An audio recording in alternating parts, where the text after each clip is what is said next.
everybody. Hi everybody. Hi everybody. Hi everybody. Hey everybody. Hey everybody. Welcome to this week's weekly roundup.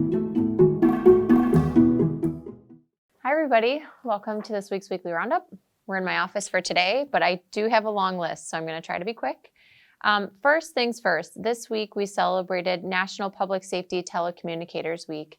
And we have here at the City of Watertown 9 full-time and 3 part-time dispatchers that work every single day, all day long. So 24/7, 365 to make sure that when you call 911 and you need us the most, that we are able to provide you the care and the guidance that you need at the time of your call. So thank you so much to our dispatchers, and please join me in thanking them if you come across them in the community this weekend. You may have seen a few different updates from us, whether it's through a letter or a social media post or a video that we did about the lead service line replacement program. So if you were in our construction area for 2020, so our street reconstruction, or you're in the area this year for 2021, and you received a letter from us, that deadline is approaching for you to return that. So we need a response, yes or no, by April 21st. And I would encourage you very much so to really carefully consider if this grant program is right for you. It's this rare opportunity in government. We applied for funds, we received them, and it's up to $5,000 per household that's eligible to pay for, in large part, and in most cases, in entirety, the lead service line replacement into your home. If you have questions about it at all, please call us. We want to be able to answer those. Otherwise, please be sure to return that form by the 21st. Speaking of street reconstruction, our reconstruction for 2021 has started. So right now we're in kind of the 3rd Street area, but we will be moving about throughout the community. So as best as you can, try to avoid those areas. If you live on the streets, we've given you a lot of guidance and directions on access and parking. But otherwise, if you're just moving throughout the community and you can avoid those areas, please do so. We do still have a gravel patch right on South 3rd Street, kind of by the Clark Station and the old DMV. Please be careful and move slowly across that. We are babysitting it every day and refilling it as needed, but there is a gravel area there and there will be for a bit of time yet. The library spring photo contest, the voting ends on the 20th. So if you haven't done that yet, go to the library's website and select your favorite photo. There are about 40 photos and they're really neat. All different kinds of pictures for you to select. So please participate in that. And the library is also doing an adult virtual book club. They do these via Zoom on the last Wednesday of the month in the evening. If you're interested in participating in that, you can request to join the virtual Facebook group. And if you're not on Facebook, just give the library a call and we'll be sure to get you connected. On the Park and Rec side, the Rock River Day Camp is looking for both attendees and help.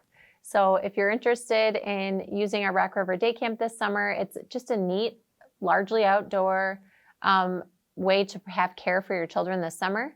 And I'll talk a little bit later about the openings that we have, but the Rock River Day Camp registration is happening now. We also are doing a lifeguard class. The adult softball roster and fees are due Monday, the 19th. And then Right Tree, Right Spot, which I've talked about a couple of times, is next Wednesday, the 21st. I do have some openings on the Transit Commission. You probably saw a post for it this week. And then we also have a Zoning Board of Appeals alternate. And the Zoning Board of Appeals meets as needed. And it is what it sounds like. They receive and hear zoning appeals. So if someone receives a zoning code violation or decision and they don't agree with it, the Zoning Board of Appeals is where this person goes to appeal that decision. So it can be difficult decisions that are largely ordinance-based. They meet very rarely, but if you're interested in being an alternate for that, please go to our city website. Or if you're interested in being a part of the Transit Commission, also go to the city website. And right on the homepage, you'll see an area where you can select to submit information to be considered for those committees. April is Sexual Assault Awareness Month. The teal ribbon is the recognition of that. Our police department is all wearing the teal ribbon as well. It's a really important cause. Every 73 seconds, an American is sexually assaulted, and every 9 minutes, that victim is a child. Something that I think is really important is just the consideration of all the social media and the presence that and exposure that our children, our youth, and our teens have. Nearly 25% of teens have reported having come in contact with an online predator on social media. So I don't often share many causes, but this one is really important and it affects every generation. And I wanted to to show our support to victims and to the cause, and then to also call out the support that our police department is doing as well. If you're interested in more information on that, I would encourage you to go to PAVE. They are the nonprofit that serves our area. They have both a website and a Facebook page. On the COVID front, so vaccine registration, as we announced, was moved to Thursdays at 4 p.m.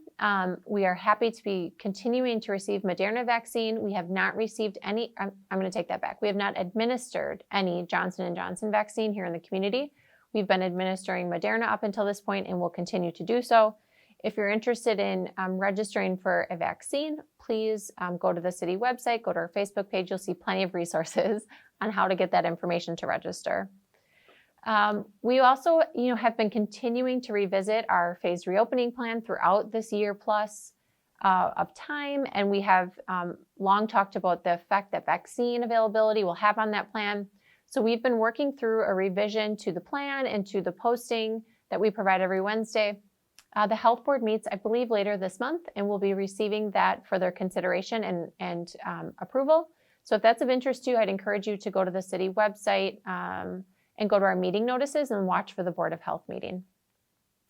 Next week, our Common Council will swear in our new and our really elected alderpersons.